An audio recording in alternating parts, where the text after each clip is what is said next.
Bonjour à tous et bienvenue dans ce nouveau numéro de Z Family Business. Dans la plupart des entreprises familiales, l'enthousiasme de l'entrepreneur et l'ambiance familiale constituent les ingrédients du succès. Je vous propose de découvrir La Boucherie, un commerce de gros à Bruxelles auquel fondateur Saïd Arak a véritablement consacré sa vie.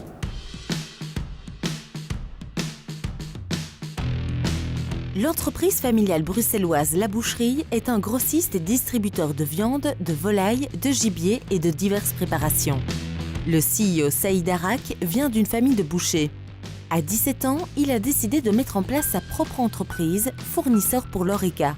Avec succès, car 30 ans plus tard, il détient une PME de 40 personnes.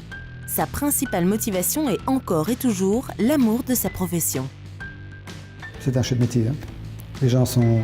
Les gens dans l'Horeca sont des gens dynamiques. Sinon, on ne fait pas d'Horeca, on ne fait pas de boucherie. Le métier de boucher, si on n'est pas pris par ce métier, on ne le fait pas. On se lève très tôt le matin, souvent à 4 h du matin, on finit tard l'après-midi. Ce sont des longues journées, c'est très rude, on travaille dans le froid. Oui, il faut aimer ce métier, sinon on ne le fait pas. Surtout pendant 30 ans.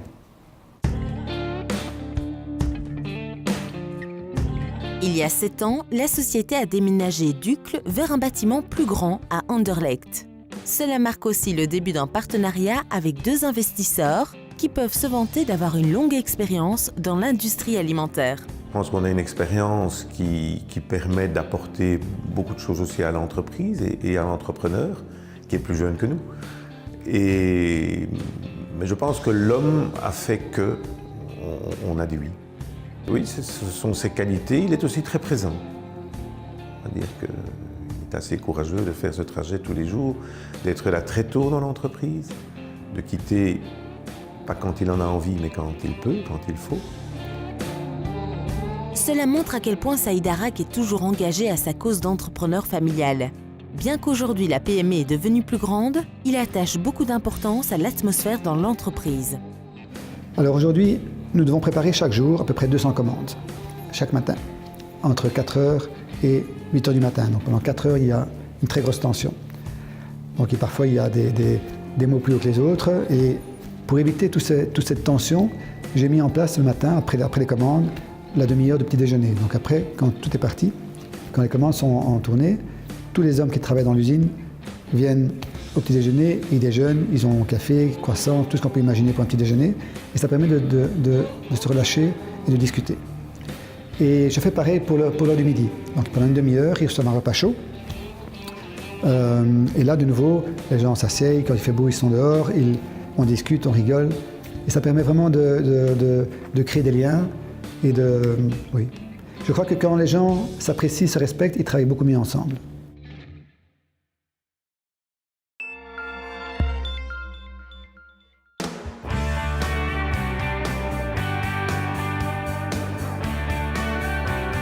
Hoe maken wij van onze mensen ambassadeurs? Hoe maken wij van onze mensen die met heel veel affectie spreken over de organisatie? Wij doen dat eigenlijk door op 5 thema's te werken. En ik denk dat dat ook relevant is voor een familiale context.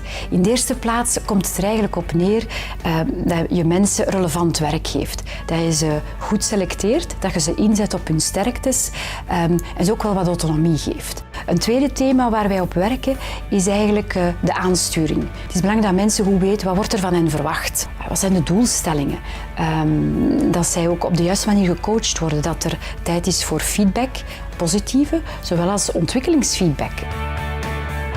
Een derde thema waar wij heel veel op inzetten is het creëren van een positieve werkomgeving. En dat bestaat uit een aantal elementen. Dat is het aanreiken van flexibiliteit. Dat is voor een stuk ook het creëren van een sfeer, van een bepaalde cultuur in de organisatie. En daar moet ook in investeren. Een vierde pijler is opleiding. Ja, zorgen dat mensen kunnen groeien en opportuniteiten krijgen om te groeien. En dan het laatste thema is het vertrouwen in het leiderschap. Dus een transparante, open en eerlijke communicatie. Heel veel duidelijkheid rond waarom de organisatie daar eigenlijk is, wat de finale doelstelling is. En zorgen dat die mensen mee betrokken worden in dat hele verhaal.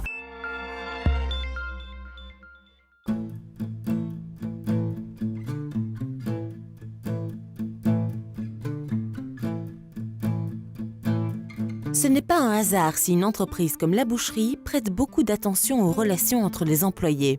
Avec 19 nationalités différentes, il faut surmonter certaines différences culturelles. C'est une richesse pour moi. Je trouve ça très intéressant d'avoir autant de monde. D'ailleurs, quand j'engage des gens, je ne demande jamais d'où ils sont. C'est toujours par la suite que je pose des questions. Ce qui m'intéresse, c'est savoir comment ils travaillent. Et la seule chose que j'impose, c'est de ne pas parler de religion. C'est un sujet tabou chez nous, parce que ça peut toujours créer des malentendus. Donc ça, c'est un truc qui est interdit. Mis à part ça, je les entends parler entre eux de leur pays, surtout quand ils mangent. Ils disent « tu manges ça, moi je ne peux pas manger ça » ou ainsi de suite. On fait attention à ce que les gens peuvent manger et ne peuvent pas manger dans ce que nous faisons, dans les repas que nous préparons. Et oui, je trouve que c'est une richesse pour l'entreprise.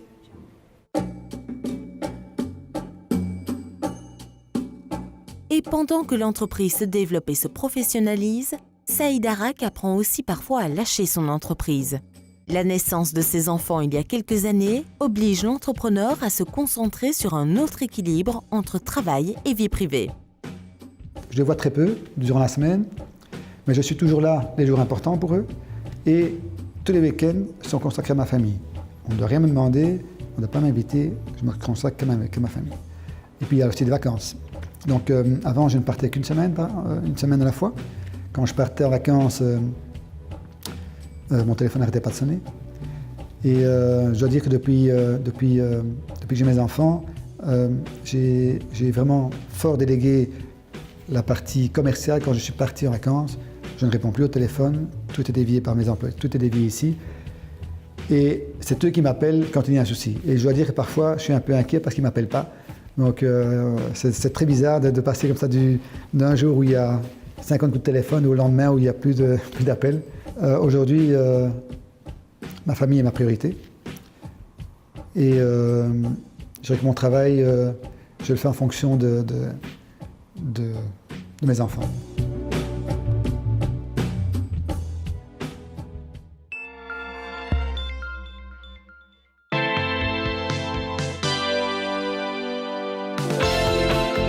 Als ik familiebedrijf hoor, dan denk ik aan woorden zoals een zeer grote betrokkenheid, motivatie, een groot verantwoordelijkheidsgevoel, levensdoel, een passie. Maar dan denk ik ook aan een aantal risico's, want wie zegt grote bevlogenheid, zegt ook een risico om te bevlogen te zijn en dus inderdaad in onevenwicht te komen.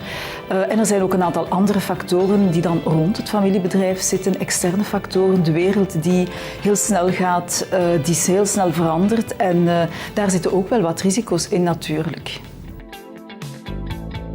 Een aantal tips die ik zou kunnen meegeven. Een eerste is leer leven met imperfectie. Dat is misschien een eigenaardige, maar het is gewoon het feit van je bent niet alleen bedrijfsleider, maar je hebt ook nog veel andere rollen. Je hebt ook een familie, je hebt vrienden enzovoort. En ik gebruik een beetje het beeld van een jongleur die zijn ballen in de lucht houdt. Je moet eigenlijk wel alle ballen in de lucht houden en er vooral voor zorgen dat je niet alleen overblijft met familiebedrijf. Want als al de rest er niet meer is, is dat vrij desolaat, zou ik zeggen.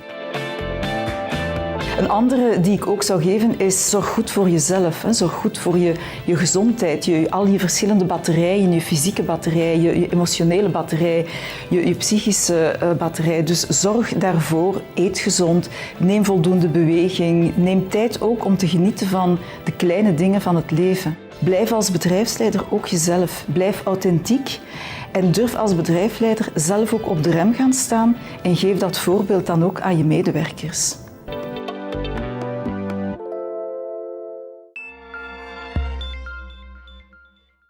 Terminé pour Z Family Business pour cette semaine. La semaine prochaine, nous parlerons de l'innovation technologique et même de disruption avec un portrait de Sarolea, une entreprise familiale qui conçoit des motos électriques. Rendez-vous jeudi prochain.